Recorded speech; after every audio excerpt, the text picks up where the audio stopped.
Moi drodzy, jestem we Włoszech, w Umbrii, między innymi w sprawie dobrej oliwy. Zatem partnerami tego odcinka są firma Monini, producent oliw Extra Vergine oraz sklep internetowy Xcom, posiadający w swojej ofercie takie oto przewoźne, przenośne mikrofony Rode NT USB Mini. Ponieważ nawet w podróży nagrywam radiowe podcasty, a dzięki temu sprzętowi możecie słyszeć głównie mnie, a nie to, co się dzieje w oku. Oglądajcie i słuchajcie.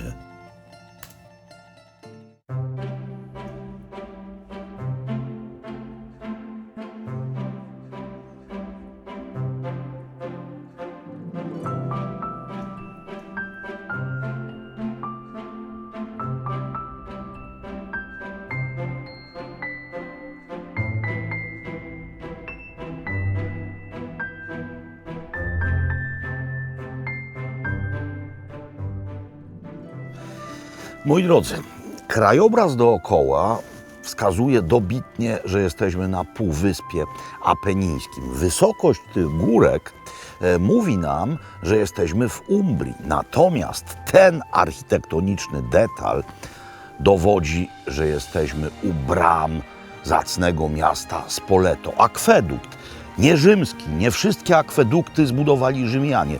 Ten pochodzi z wczesnego średniowiecza, przełom XII i XIII wieku.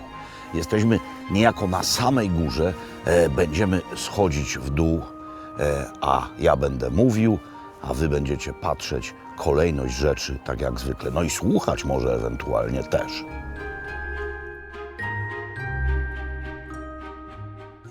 Nazwa prowincji wywodzi się od plemienia Umbrów, którzy zamieszkiwali tę ziemię w czasach przedrzymskich, granicząc zresztą z Etruskami.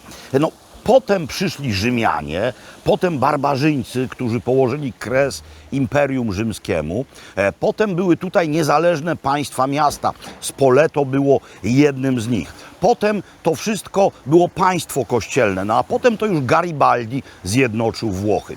To w skrócie historia okolic. Ale nie lękajcie się, nie będę chodził po Spoleto i nie będę klękał przed każdym kamieniem, mówiąc, że tutaj na przykład coś zrobił święty Ambroży, a wody z tej fontanny napiła się święta Eufrozyna. Oczywiście można by to robić, bo to jest materiał historyczny na 2 miliony godzin, ale to jest również żyjące miasto. Zobaczcie, tutaj są samochody, tutaj mieszkają ludzie, tutaj ci ludzie układają sobie dzień swój powszedni. I nie zawsze myślą o tych wspaniałościach historycznych, które są ich naturalną dekoracją. Więc chcę pokazać Spoleto takie, jakim ono jest dziś. Pełne historycznych atrakcji, ale zarazem pełne dnia codziennego i żyjących ludzi. Ogromny dylemat miast historycznych. Czym one mają być i komu mają służyć? Czy przede wszystkim mają stać się muzeum otwartym, muzeum na świeżym powietrzu? Czy też przede wszystkim mają być dla zamieszkujących je ludzi? Czy mają zamienić się na przykład w Dubrownik, który w obrębie swoich murów jest w zasadzie planem filmowym i atrakcją turystyczną? Czy też mają tu turyści niejako wpadać en passant? We Włoszech miast historycznych jest na tyle dużo, że one w dalszym ciągu przede wszystkim służą swoim mieszkańcom. Pokażę wam coś absolutnie wzruszającego. Zobaczcie jak szeroka, albo mówiąc inaczej, wąska jest ta uliczka i zobaczcie na ten znak, zakaz wjazdu. Tutaj jest normalny ruch samochodowy i ktoś zbyt wielkim autem, gdyby się tutaj zapędził, niechybnie by się w tym miejscu zakleszczył, a auta są już po drugiej stronie tegoż pasażu. Czy auta mają tu jeździć? Nie mnie odpowiedzieć na to pytanie, ale ludzie, którzy tu mieszkają, powiedzieliby si, certo.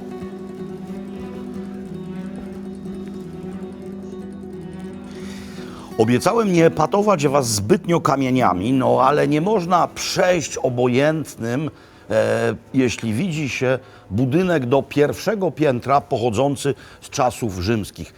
Te nowsze nadbudówki to bagatelka, wczesne średniowiecze. No i tam mieszkają ludzie. Wracając do dylematów komunikacyjnych, no to oczywiście są miasta, gdzie w ogóle ich nie ma, stare miasta. No bo jeśli wszystkie uliczki, tak jak tutaj i tak jak na przykład w Starym Szibeniku, są tak wąziutkie i pokryte schodami, to tego nawet Fiat Panda 4x4 nie pokona. Zbliża się święta godzina, godzina obiadu, zatem restauracje już otwierają swoje podwoje. Jeszcze nikt nie zasiada, na razie wabią zapachami tego, co w garnkach się gotuje. Restauracje przeważnie dla miejscowych, jesteśmy poza turystycznym sezonem. No i sklepy, muszą być przecież sklepy. Skoro mieszkają tutaj ludzie, to gdzieś muszą dobra spożywcze kupować, niekoniecznie zjeżdżać w dół do supermarketów. No i popatrzcie, jakie tutaj są sklepy. No, takie karteczki przyczepione pineskami z aktualną ofertą, przecież to nie ma wabić przybysza ze Stanów. To jest coś dla miejscowych przede wszystkim. Spójrzcie, podstawowy kącik drogeryjny, obok lodówka z piwem, ale już po drugiej stronie lodówka z cudownymi wędlinami przeróżnymi. Tutaj przetwory, no więc na przykład pasta z oliwek, krem z prawdziwków, dalej trufle w wielkiej ilości, no bo to jest porcinier tartufi, czyli prawdziwki i trufle, salsa al tartufo, salsa tartufata i po drugiej stronie wino.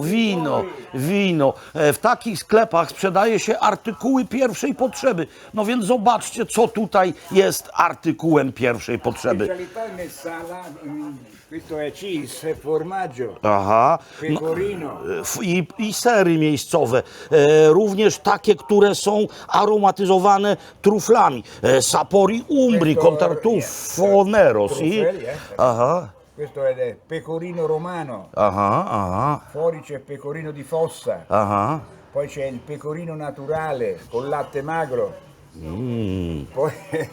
poi abbiamo ricotta salata, pizzo grande da grattare Sì. o da gustare con miele. Drodzy Państwo, widzimy się dopiero kilka sekund, a już znaleźliśmy wspólny język. O jedzeniu można tutaj gadać godzinami. To jest sklep pierwszej potrzeby. To jest miejscowy, podstawowy sklep Poi spożywczy. sotto c'è il banco dei salumi. Okej. Con tutto, questo è porco, Sì, maiale. sì, Qui abbiamo cinghiale, sì, di sotto abbiamo cervo, sì. poi tranci di prosciutto, pomodoro secco, funghi porcini. Tutto. Abbiamo tutto il ben di Dio. Tutto. No, lada chłodnicza podzielona na sektory. Tu wieprzowina, tu dziczyzna, z dzika, tutaj jeleń, tam szynka. Nell'agricolo abbiamo tutti i legumi della montagna. I z gór przeróżne strączkowe rzeczy. 6 tipi di lenticchie. Ta opowieść nie będzie miała końca, ale to jest Poi si va właśnie sul Umbria. parmigiano reggiano, grana, Sì, tutto. c'è jambon, a tranci. tutto. E poi abbiamo semi, erbe. Uciąłem sobie z panem, posiłkując się swoim łamanym włoskim, naprawdę miłą pogawędkę. Na koniec pan się pyta, dlaczego chcecie wyjść z Unii? Dlaczego chcecie nas zostawić? Co się dzieje? Nasi eurosceptycy już są w pozycji horizontale. Salvini leży, a wy co robicie? Tak nas postrzegają również sprzedawcy z małych włoskich sklepików. Rzymski Łuk, pod którym w dodatku odbywa się ruch uliczny. Za mną restauracja rekomendowana przez Michelin. Kawałek dalej znowu eleganckie miejsce Enoteka. Takich tutaj nie brakuje, ale eleganckie miejsca no to raczej kolacyjne adresy, gdzie natomiast wypada się na przerwie obiadowej z pracy. No i takich adresów nie brakuje. Zobaczcie na ten szyld, pasta fresca. Oznacza to, że tam wyrabiają świeży makaron, a kawałek dalej go podają. A teraz się musimy schować, bo pod tym rzymskim łukiem będzie przejeżdżała furgonetka. Miejmy nadzieję, że nie zawadzi.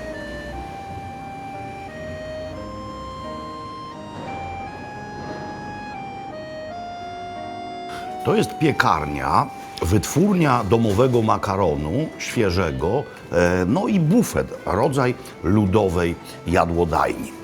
Podają tutaj rzeczy na jednorazowych talerzach i do jedzenia są plastikowe widelce, ale wino już jest w kieliszkach szklanych dla Włocha. Picie wina z plastiku byłoby niewybaczalną zbrodnią. No i co ja tu mam? Słuchajcie, to jest prawdziwa heca. No, najpierw to.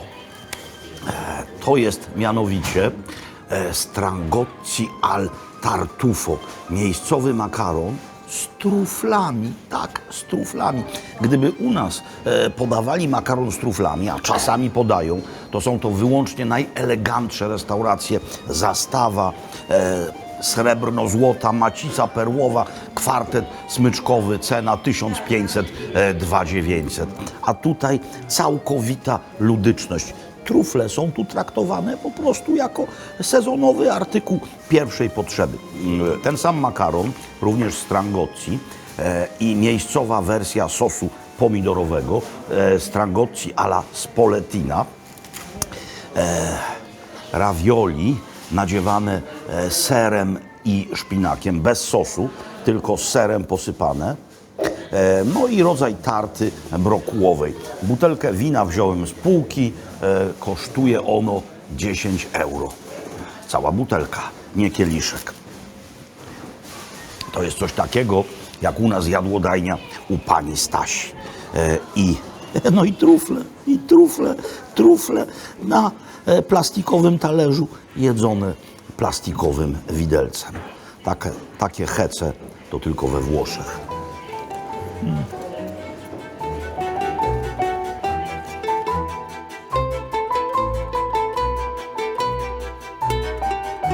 Tak, wasze skojarzenia są dobre. Ten pejzaż to czysty renesans z obrazów włoskich mistrzów, a ja to niemal Mona Lisa. Ale kiedy się ściemni, te wąskie uliczki zamieniają się w miejsca ponurych zbrodni, dokonywanych co tydzień. Tak samo jak w Sandomierzu zresztą. Co łączy Spoleto i Sandomierz? No to właśnie tutaj rozgrywała się akcja serialu tasiemcowego Don Matteo, który potem przeniesiono na licencji na nasze ekrany telewizyjne. Ojciec Mateusz, Don Matteo, Spoleto, ojciec Mateusz, Sandomierz. Oba miasta no po prostu siedlisko występów. Piazza del Duomo, czyli plac katedralny. Katedra, którą zaczęto wznosić w wieku XII. Ten plac to miejsce niezwykle ważne dla kultury, nie tylko zresztą miejscowej. W Spoleto odbywa się znany festiwal kulturalny, Festiwal Dwóch Światów. I tutaj właśnie odbywają się koncerty. Genialna akustyka i widok, no i wszystko. Tutaj muzyka, nawet gdy jej nie ma, gra. Wystarczy stanąć i patrzeć.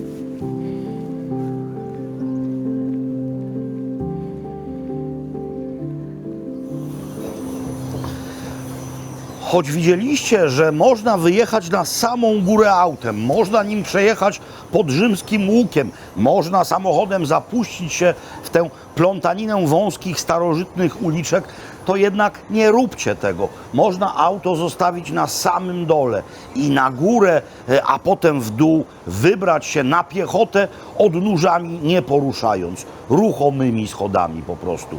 Tak wam radzi wujek Robert.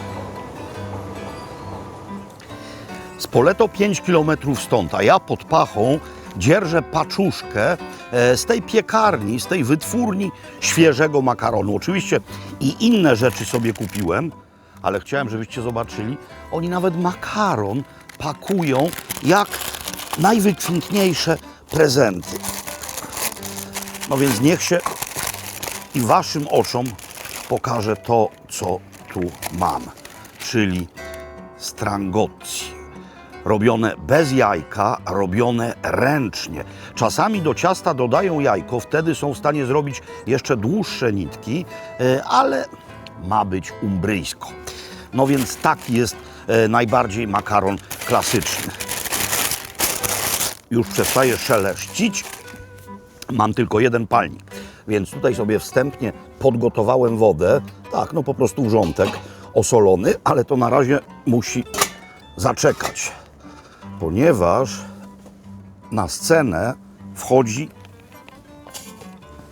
patelnia.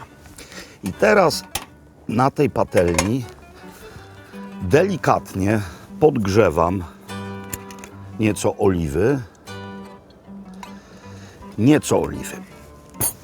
I teraz coś, co jest pod miską. Kiełbaski.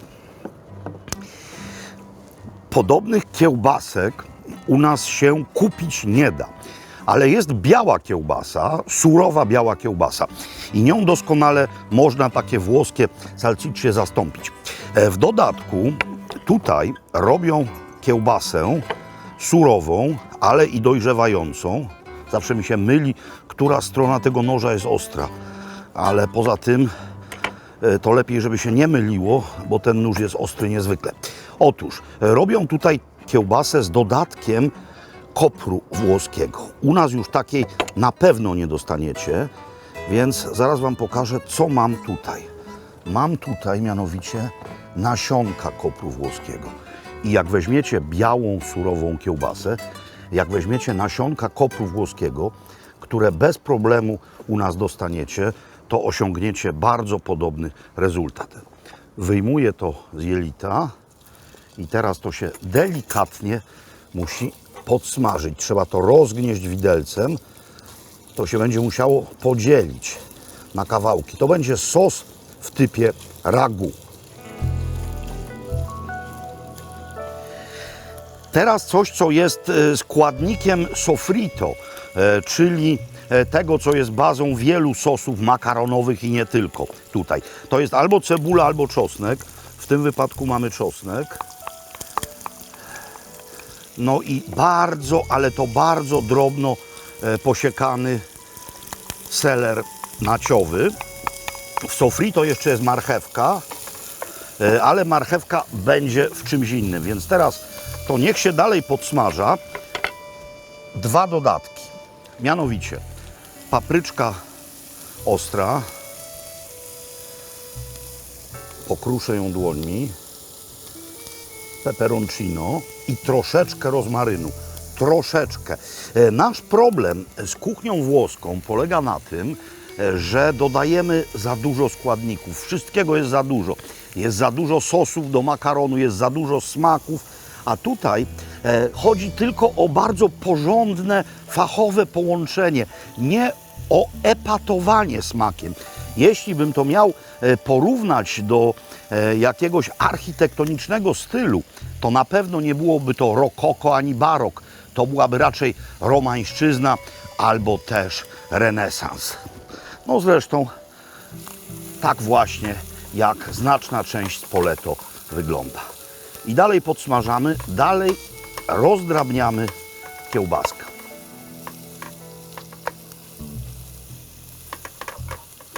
Kiełbasa zaczyna się rumienić, czosnek też, więc teraz nieco płynu, odrobina wina, oczywiście lokalnego.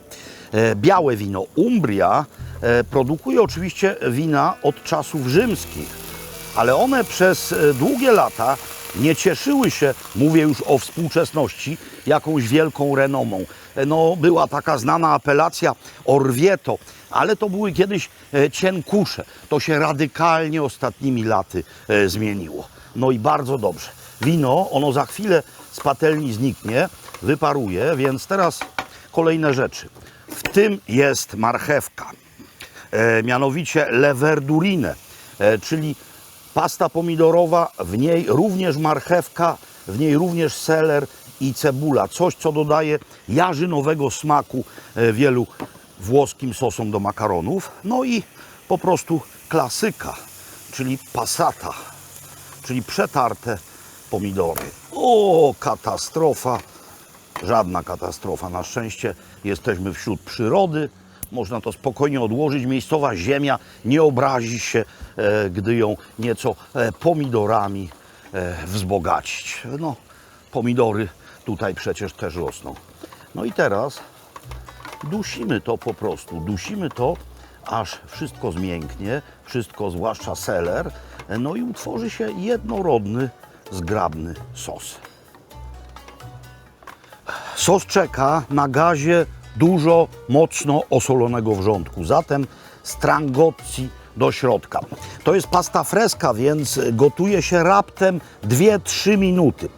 Teraz pewien przesąd chciałbym rozwiać. Otóż bardzo często w kraju naszym do wody na makaron wlewa się olej albo też oliwę, co jest kompletnym nonsensem z paru powodów. Po pierwsze, makaron właściwie ugotowany się nie klei. Po drugie, tłuszcz zawsze pływa po wierzchu. Oliwa nieżywa, ale zawsze sprawiedliwa. Ale nawet gdyby to cały czas mieszać, to i tak osiągnęłoby to efekt kompletnie niezamierzony. Mianowicie makaron byłby tłusty i sos by go właściwie nie oblepił, a przecież oblepiony makaron sosem jest źródłem szczęścia dla wielu milionów żyjących tutaj i nie tylko tutaj ludzi. Ponieważ działam na jeden palnik, więc teraz odstawiam to po minucie, on dojdzie. No muszę przygrzać sos. No i zrobię to, co niemal zawsze robią Włosi. Ten sos będę przygrzewał z odrobiną wody spod makaronu. Tutaj jest skrobia, więc ona dodatkowo to wszystko połączy. To się tylko musi zagotować, będę odcedzał i podawał. Idealny, gęsty sos można wyłączyć, trzeba odcedzić. Zobaczcie, czy coś się skleiło? Nie, nic się nie skleiło. To jest przecież makaron zrobiony z dobrej mąki, z semoliny. Więc odcedzamy. Ziemia umbryjska nie obraża się również z tego powodu, że ma dodatek wody z podgotowania makaronu. No i teraz coś najważniejszego. Albo to mieszamy na patelni bezpośrednio, ale nie wiem, czy tego makaronu nie jest za dużo. Wymieszam to tutaj, w tej misce, ponieważ nigdy nie podaje się we Włoszech makaronu z taką na wierzchu porcją sosu. To musi być razem wymieszane. Jest jeszcze jeden arcyważny składnik, który jest dla tego mieszania niezbędny. No rzecz jasna, oliwa. W tym wypadku już ta bardzo intensywna. Ja wezmę umbryjską DOP. I teraz cierpliwości, jeszcze chwilka. Wszystko jest bardzo gorące, a ja muszę to po prostu dokładnie wymieszać.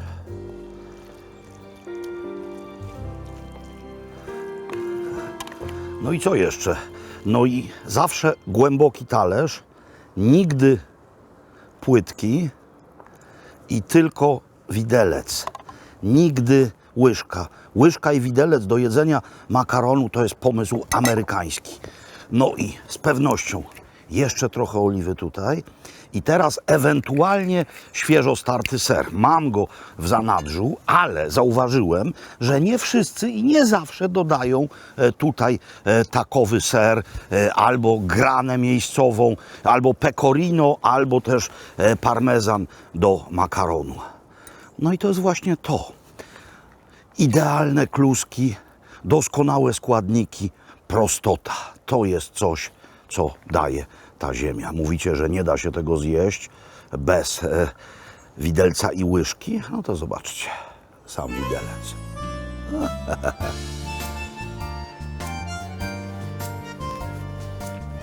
Dio mio.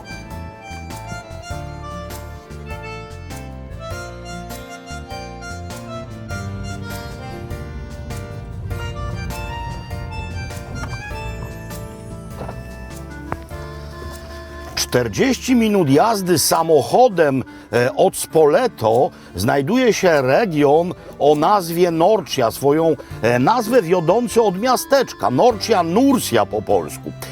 No i właśnie tam się udaje autem, w którym mieszczę się nie tylko ja jako ja, ale również ja w kapeluszu.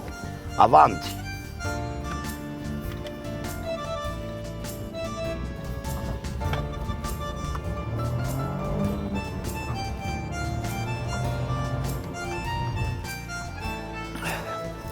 oto i samo miasteczko. Mógłbym śmiało wedrzeć się tutaj swoim niewielkim miejscowym pojazdem i zrobić giro pomiędzy tymi uliczkami, no ale wówczas wy byście mniej Norci zobaczyli.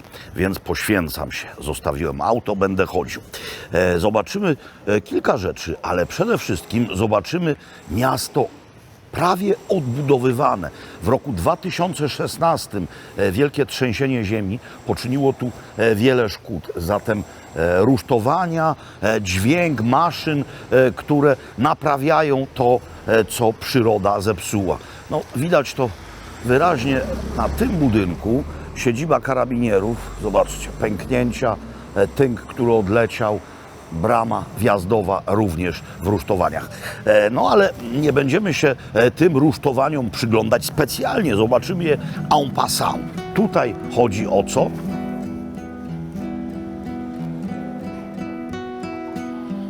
W V wieku w Norci przyszło na świat jednocześnie dwoje świętych. Jednocześnie, ponieważ było to bliźniacze rodzeństwo. A owi święci to święta scholastyka oraz stojący jako pomnik na środku placu święty Benedykt. Święty Benedykt, czyli patron chrześcijańskiej Europy. Wracając jeszcze do tego październikowego trzęsienia, to szczęściem w nieszczęściu było to, że przydarzyło się ono w niedzielę wcześnie rano. Zatem ludzie byli w domach, nie było ludzi na ulicach. Szczęśliwie nikt nie zginął. Oto co zostało z bazyliki pod wezwaniem świętego Benedykta i z klasztoru, przy którym zresztą działał benedyktyński browar. Pierwsze wstrząsy, takie prawstrząsy, przyszły w sierpniu i one już naruszyły strukturę budynków. I ten główny wstrząs październikowy sprawił, że rzecz wygląda właśnie w ten sposób. W tej chwili trwa zabezpieczanie tego, co zostało, ale rzecz ma być odbudowana. Oczywiście pieniądze europejskie również w tej odbudowie będą grały ważną rolę. Wszędzie dookoła mamy porośnięte lasem góry. Ten krajobraz nieco zresztą bośniej mi przypomina. Miejsce słynie więc z dziczyzny oraz z hodowli naturalnej, miejscowej, endemicznej rasy świń.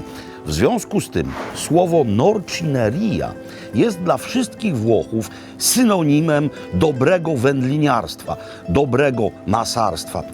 Norcineria to miejsce, które po prostu sprzedaje porządne wędliny. No i takich miejsc jest tutaj całkiem sporo. Grzechem jednak byłoby sprzedawać tylko wędliny, skoro można w jednym miejscu zgromadzić i inne lokalne specjały. Mamy góry i mamy lasy, no więc mamy też grzyby. To widok jakże zwyczajny dla nas, suszone prawdziwki, ale Norcia słynie również z trufli, z czarnych trufli. No i z tych trufli mamy poza sezonem, kiedy sprzedawane są świeże trufle, mnóstwo wyrobów. To jest na przykład ser truflami aromatyzowany. Widzicie te kawałeczki czarne punkciki, to są właśnie fragmenty trufli. Tutaj mamy oliwę aromatyzowaną truflami, no i truflowy makaron. Najpopularniejszy miejscowy kształt, czyli strangozzi, al tartufo właśnie. A, tu jest jeszcze coś truflowego.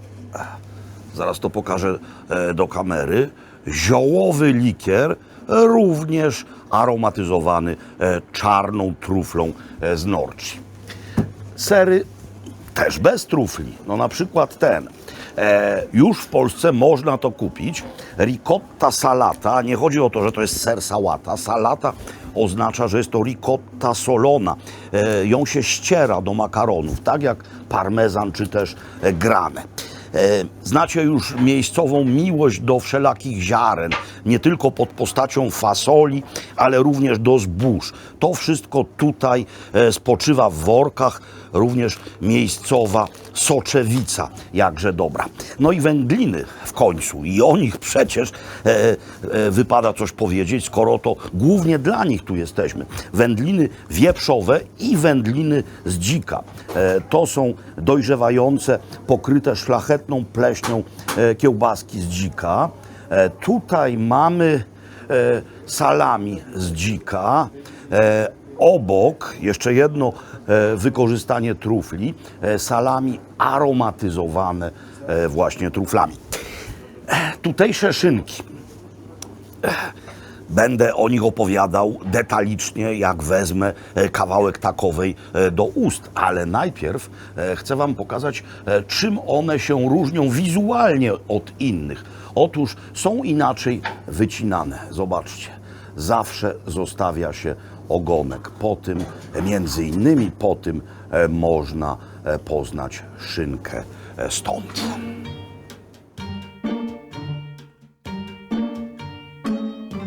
Tak jak grzechem byłoby nie sprzedawać w wędliniarni również innych regionalnych produktów, tak również występkiem byłoby nie podawać ich na miejscu. Tak, to tutaj normalny zwyczaj.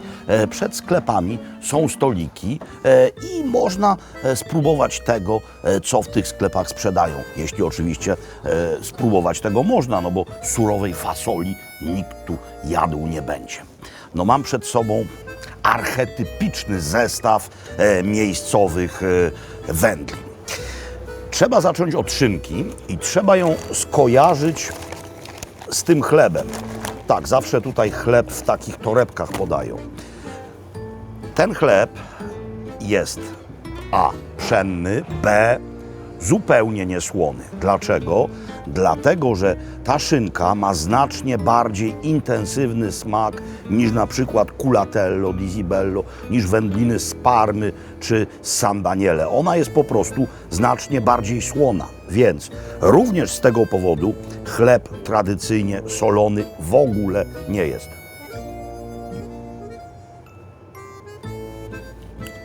Kruchość tej szynki jest absolutnie zniewalająca. Czasami jak kupimy nędzną szynkę w typie parmeńskiej, to ona jest jak guma, a ta po prostu znika w ustach. Kolejne wędliny, również dojrzewające. To jest, jak widzicie doskonale, baleron. To jest polędwiczka, również potraktowana odrobiną pasty truflowej. U nas to nazywa się polędwiczką łososiową, bo rzeczywiście przypomina plastry łososia w przekroju, zwłaszcza pod słońce. A tutaj często dają do tego trufle. No, dają to, czym się chwalą, jeśli chodzi o regionalne produkty. Pastę truflową mam również na tej solonej ricotcie, ale drugi sposób jej jedzenia to polanie tego sera, który jest dość słony, odrobiną miodu. To doskonale razem pasuje.